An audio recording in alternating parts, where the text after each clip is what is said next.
Hey everyone, I'm Molly Wood from CNET.com, and we are looking ahead to the Consumer Electronics Show 2011, our annual Gadget Super Bowl. I'm here with Lindsay Turrentine, Executive Editor at CNET, and Erica Ogg, Senior Writer for CNETnews.com. We're going to talk a little bit about some of the trends that we're expecting from the show this year. Now, honestly, ahead of it, it seems like there's really only the one.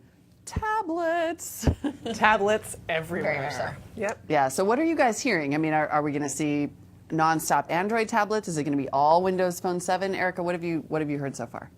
I am expecting a lot of Android tablets. I mean, there's a lot of people that have been telegraphing it very obviously, manufacturers that are saying, end of 2010, early 2011, so I think we can expect to see those. I think there are going to be a lot of 7-inch tablets, maybe some that are a little bit smaller, but I'm thinking probably solidly in the 7-inch area.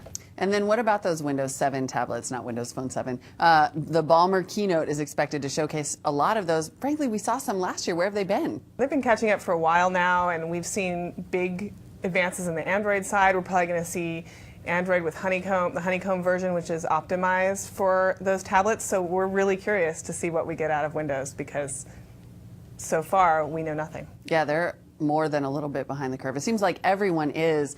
Do you think we'll see tablets like the Playbook that are primarily kind of aimed at the business space, trying to sidestep the iPad, or are we going to finally see some true iPad competition? I think we're going to see all kinds of tablets. Anything you can think of, you'll probably see it. And then, of course, the big shadow that's hanging over CES is the possibility of the Verizon iPhone. Let's, what do you think are the odds here? Let's go out on a limb, place some bets. Lindsay, what are the odds of the Verizon iPhone being announced during CES? During CES, I think slim to none.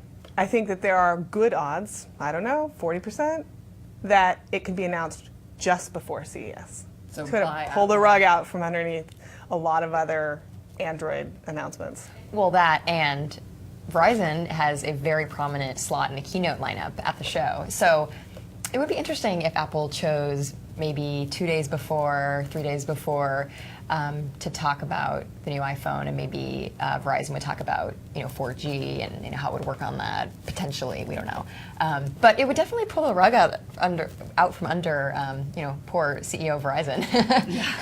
Steal his thunder a little bit, but who knows? Well, and Apple's done that before. I mean, didn't they announce the iPad right during CES? They have certainly, or was it the MacBook Air? The original iPhone. That's right. That was back when we had Macworld, and we don't have Macworld anymore at the same time slot. So right. But we do have a little bit of an Apple pavilion, so it would certainly be set up for a bunch of accessories or who knows what else. Well, and we know that Apple never lets carriers steal the thunder. So Apple announcing the iPhone right before the show would allow Verizon to discuss its plans. How generous of them. Well, speaking of phones, it sounds like smartphones are actually going to, for really the first time, have a major presence at CES. Usually they're a little bit of a smaller category. What are we expecting there? We're expecting some exciting advances, like dual-core Android phones, which were fast and exciting. Probably a lot of apps for the first time ever. CES has never been a software show. And we're hearing buzz about smaller apps, but still a lot of talk about apps at the show, and perhaps some presentations and exciting new stuff. So, we're excited to see a discussion of content at CES. Yeah, interesting. And then, of course, TVs are always huge, front and center at CES. Right. Are they going to be pushing 3D TV again this year, beating that drum? I think they are. Last year was when they made the big splash. I think we've seen from sales, people aren't super excited about having 3D at home. I mean, in the theater is a different story, but at home, it's sort of lukewarm about it. But I think we are going to see more of that.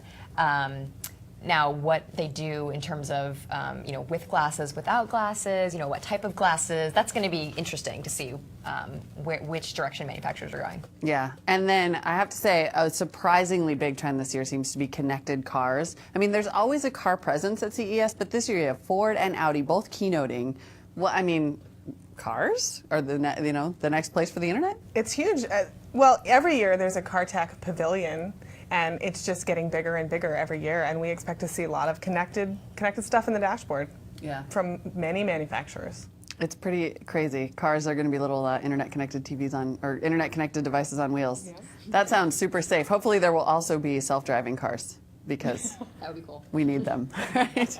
Thank you so much, Lindsay and Erica. I'll see you at CES. You can also look for all of CNET's coverage at ces.cnet.com. There will be a lot of it. It's starting Wednesday, January 5th, 2011. You can watch all the major press conferences live on CNET that day, including LG, Samsung, Panasonic, and Sony, followed by wall-to-wall live coverage from the show floor during CES, culminating, of course, in CNET's Best of CES Awards on Saturday, January 8th at 11 a.m. Pacific time. I am tired just thinking about it, but I'll see you then.